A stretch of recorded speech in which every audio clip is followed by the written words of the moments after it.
حضرت حسن بصری رضی اللہ تعالیٰ عنہ فرماتے ہیں اپنی توبہ کا واقعہ، فرماتے ہیں کہ میں امیر کبیر شخص تھا اور بصرہ کے بازاروں کے اندر دکھی پریشان لوگوں کی مدد کے لیے بھی نکلتا تھا۔ ایک دن میں بازار میں جا رہا تھا کہ ایک خاتون مجھ کو نظر آئی، اتنی خوبصورت جیسے چاند کا ٹکڑا ہو۔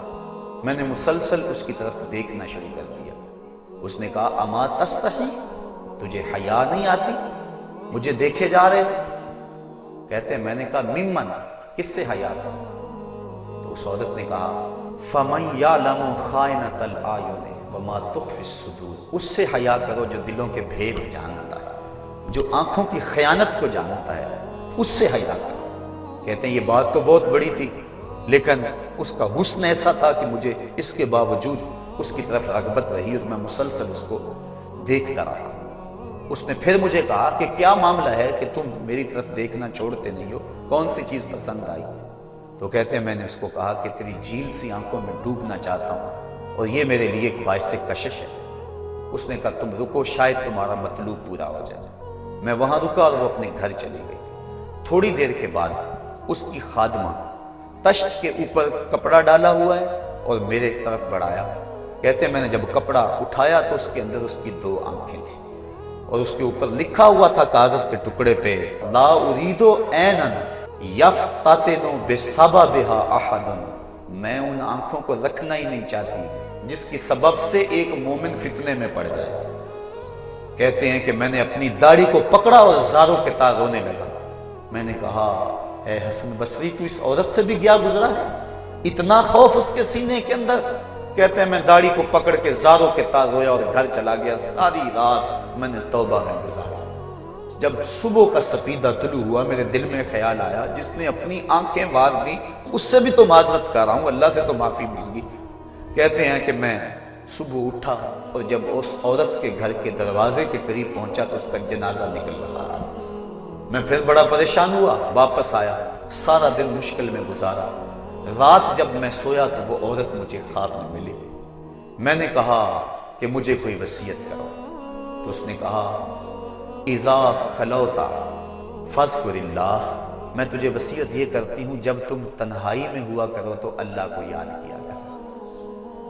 وَإِذَا أَصْبَحْتَ وَأَمْسَيْتَ فَاسْتَغْفِرِ اللَّهَ وَتُبْ إِلَيْهِ، اور جب تم صبح کرو یا شام کرو تم استغفار پڑھا کرو اور اللہ سے توبہ کیا کرو۔ حضرت حسن بصری فرماتے ہیں کہ اس عورت کا یہ عمل مجھے توبہ کے راستے پہ ڈال لیا، پھر وہ حسن بصری زمانے کے امام اور مقتدا بنے۔ تو انسان جب عبرت حاصل کرنے پہ آتا ہے تو ایسے اسباب اس کے لیے مہیا ہو جاتے ہیں۔ توبہ کرنے میں دیر نہیں کرنی چاہیے۔ بعض بات بندہ سوچتا ہے کہ ابھی میرے بڑے کام پڑے ہوئے ہیں، جب میں بوڑھا ہوں گا میں ریٹائرمنٹ لے لوں، میں بچوں کی شادیاں کر لوں، بس پھر فراغت ہو جائے گی، بچے کاروبار سنبھال لیں گے، پھر میں ہوں گا، مسجد ہوگی۔ یہ ایسا بندہ کہہ رہا ہے جس کی ملک ایک سانس بھی نہیں ہے، جو ایک سانس کا بھی مختار نہیں ہے، اور ایسے بات کر رہا ہے جس طرح سب کچھ اس کے قبضے میں ہو۔ تو توبہ کے اندر تاخیر نہیں کرنی چاہیے۔ بنی اسرائیل کے اس شخص کا واقعہ آپ کو پہلے بھی شاید میں نے کسی مجلس کے اندر عرض کیا تھا کہ جس کو طول عمل نے برباد کر دیا، اس کی نیکیوں کی وجہ سے اس کو خبر پہنچی کہ اس کی عمر 1000 سال ہے، تو اس نے کہا جب میری عمر اتنی لمبی ہے تو پھر میں عبادت کی بھٹی کے اندر کیوں جلتا رہوں؟ میں 900 سال گناہ کر لیتا ہوں اور 100 سال قبل توبہ کر لوں گا اور گناہوں کی معافی چاہوں گا۔ 900 سال گناہ کرتا رہا، 100 سال جب باقی رہا خیال آیا، پھر سوچا ابھی بڑا وقت پڑا ہوا ہے، میں 90 سال مزید گناہ کر لیتا ہوں، 10 سال قبل میں جو ہے وہ توبہ کر لوں گا۔ 10 سال رہ گئے، پھر خیال آیا 9 سال گناہ کر لیتا ہوں، 1 سال قبل توبہ کر لوں گا۔ جب 1 سال رہ گیا پھر توبہ کی سوچ آئی تو کہنے لگا 12 ماہ ہوتے ہیں سال کے، میں 11 ماہ تک گناہ کر لیتا ہوں، 1 ماہ قبل میں توبہ کر لوں گا۔ پھر 1 ماہ بھی گزرا، ہفتے تک بات پہنچی، حتیٰ کہ 1 دن رہ گیا، اور پھر وہ کہتا تھا بھی فلاں فلاں گناہ میرا رہتا ہے وہ میں کر لوں۔ ایسی لت پڑ گئی تھی گناہوں کہ بنی اسرائیل کا وہ شخص کہ جو اس انتظار میں تھا کہ بس یہ گناہ کر لوں اور یہ گناہ کر لوں پھر توبہ کر لوں گا، اچانک موت آئی اور موت نے اس کو دبوچ لیا اور وہ توبہ کے بغیر مر گیا۔ تو طول عمل، لمبی امید کہ ابھی وقت میرا بڑا پڑا ہوا ہے، پہلے تو پتہ ہی نہیں ہے کہ وقت موجود بھی ہے یا کہ نہیں، اگلی سانس آئے گی یا کہ نہیں، دوسری بات جو کیفیت اب ہے پتہ نہیں آگے ہو یا نہ ہو۔ شیطان کو جتنی مہلت دو گے، جتنی بیماری گھر کر جائے گی، اس قدر ہی اس کا ختم ہونا مشکل ہے۔ اس لیے جب گناہ کرے تو فوراً توبہ کر لے، گناہ مٹ جاتا ہے۔ اور اگر انسان کہتا ہے کہ نہیں یہ کر لوں پھر توبہ کروں گا، تو توبہ کو مؤخر کرنا انسان کو گناہ پر دلیر بنا دیتا ہے۔ اور ایک حدیث میں آتا ہے جب انسان گناہ کرتا ہے تو اس کے دل پر ایک سیاہ نقطہ پڑتا ہے، اگر وہ توبہ کر لے تو وہ مٹ جاتا ہے، دل شفاف ہو جاتا ہے۔ لیکن اگر وہ توبہ نہ کرے پھر دوبارہ گناہ کرے تو دل پر ایک اور سیاہ نقطہ پڑ جاتا ہے، پھر وہ گناہ کرتا رہتا ہے اور دل کے اوپر سیاہی پھیلتی رہتی ہے، حتیٰ کہ ایک دن آتا ہے کہ پورا دل اس سیاہی کی لپیٹ میں آ جاتا ہے۔ اور جب پورا دل سیاہ ہو جائے پھر گناہ کر کے بھی اس کو ندامت اور شرمندگی نہیں ہوتی۔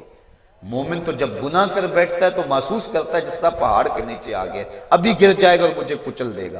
اور منافق یہ سمجھتا ہے گناہ کرنے کے بعد کہ بدن پہ مکھی بیٹھی تھی، ہلکے سے اشارے سے میں نے اس کو اڑا دیا، وہ مکھی کے بیٹھنے جیسی کیفیت کا احساس کرتا ہے منافق۔ تو جب دل سیاہ ہو جائے تو بندہ گناہ پہ گناہ کرتا ہے، زندگی گناہوں سے لتھڑی ہوئی گزرتی ہے، لیکن توفیق توبہ نہیں ملتی۔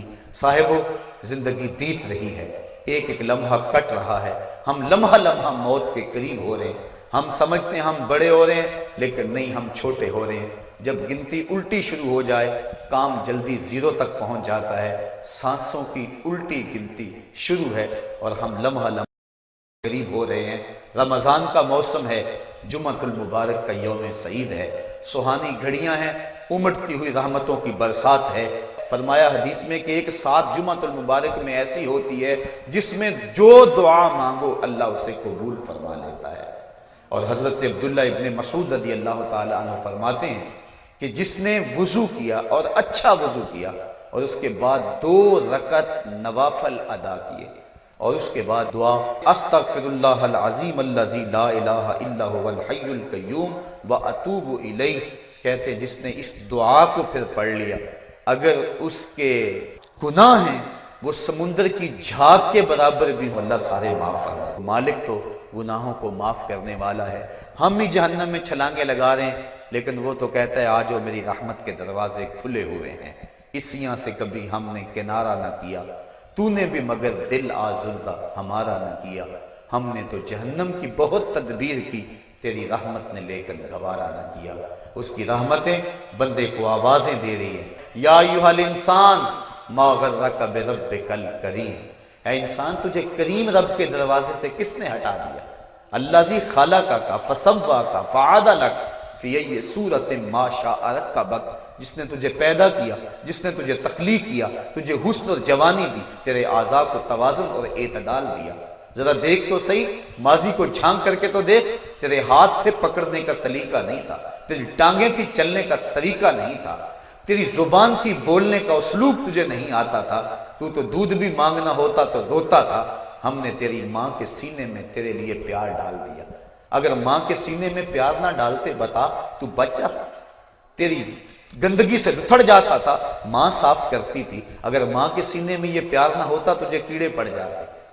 آج تیری چھاتی میں زور ہے، آج ہاتھیوں کو تو بٹھا لیتا ہے، آج شیروں کو تو نچا لیتا ہے، زمانہ تیرا باج گزار ہے، آج تو منسٹر ہے، آج تو مولوی ہے، آج تو مفتی ہے، آج تیرے نام کی دہائی ہے، آج تو عہدہ قضا پہ فائز المرام ہے، آج تو عہدہ صدارت پہ فائز المرام ہے، آج تو ناظم ہے، آج دولت کی ریل پیل تیرے گھر میں ہے، آج تیری فوجیں تیرے پشت پہ ہیں، آج کوئی تجھے پوچھنے والا نہیں، لیکن ذرا پلٹ کے دیکھ کہ ماضی میں تو تھا کیا۔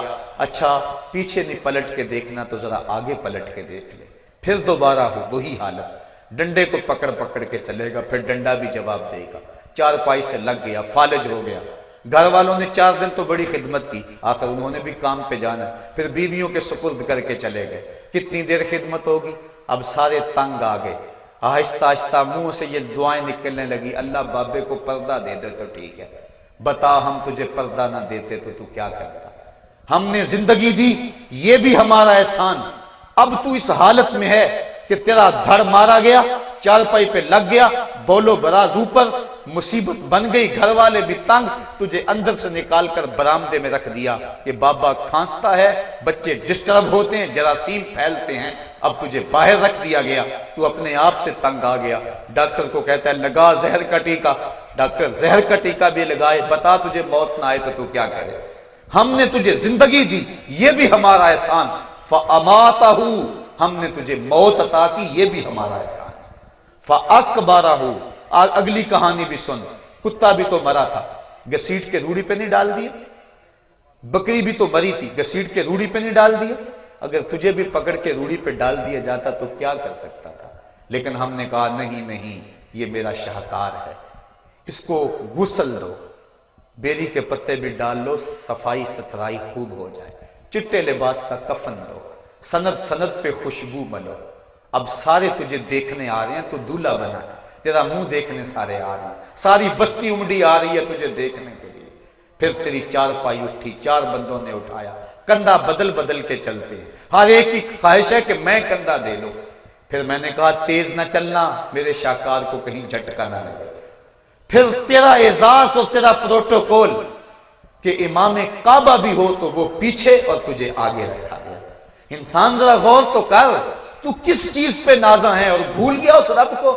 آجا، اس کی رحمت کی باہیں کھلی گئی، وہ بلا رہا ہے تجھ کو، آجا پلٹ کے آجا، آنا تو تو نے ہے ہی، کل جو کفن میں منہ چھپا چھپا کے آتا پھرے گا، آج کھلے منہ آجا، اس کی رحمتیں آواز دے رہی ہیں، یا ایھا الانسان ما غرک بربک الکریم۔ صاحبو، جوانی کی توبہ بہت بڑی دولت ہے، جو جوان ہیں وہ جوانی کے ایک ایک لمحے کو غنیمت سمجھیں۔ وہ جوان جس کی جوانی اللہ کی عبادت میں گزری، حضور فرماتے ہیں کل قیامت میں جب کوئی سایہ نہیں ہوگا، اللہ اسے اپنے عرش کا ٹھنڈا سایہ نصیب فرمائے گا۔ اور بڑھاپے کے اندر بھی توبہ بڑی دولت ہے، گو جوانی کی فضیلت زیادہ ہے، لیکن بڑھاپے کے اندر بھی توبہ نصیب ہو جائے تو یہ بھی بہت بڑا اعزاز ہے، ورنہ ہوتا یہ ہے کہ قبر میں ٹانگیں ہوتی ہیں اور گناہ پہ گناہ کیا جا رہا ہے۔ وہ کیا کہا تھا میاں محمد بخش عارف کھڑی رومی کشمیر نے کہ ہڈیاں کمبن گوڈے کھڑکن تے اڑ گیا لک تیرا، اجے بھی بدیوں باز نہ آیا، جیو مرد دلیرا۔ اے انسان کدھر بھٹک رہا ہے، مالک تجھے آوازیں دے رہا ہے۔ کبھی بھاگے ہوئے کو بھی یوں آوازیں دی جاتی ہیں، کبھی در چھوڑ کے بھاگنے والوں کو بھی یوں بلایا جاتا ہے، لیکن کہتا ہے توبو اللہ، آ جاؤ، میری رحمت کے دروازے کھلے ہوئے ہیں، ابھی مغرب سے سورج طلوع نہیں ہوا، میرے بندے جب تو توبہ کا ہاتھ پھیلائے گا میں تیرے گناہ جو ہیں وہ فرشتوں کے خیالوں سے بھی مٹا دوں گا، نامہ اعمال سے بھی مٹا دوں گا، جو زمین گواہ بنی ہے وہ بھی گواہی دینا بھول جائے گی، تیرے اعضاء بھی بھول جائیں گے، گناہ تجھے بھی یاد نہیں رہیں گے اور ان چار گواہوں کو یاد نہیں رہیں گے۔ کل قیامت کے دن جب رب کے حضور ملے گا تو کوئی گواہ تیرے گناہوں کا موجود نہیں ہوگا۔ آ تو صحیح، جھولی پھیلا تو صحیح، ہم تو مائل بکرم ہیں کوئی سائل ہی نہیں، ہم تو مائل بکرم ہیں کوئی سائل ہی نہیں، راہ دکھلائیں کسے کوئی رہ روے منزل ہی نہیں۔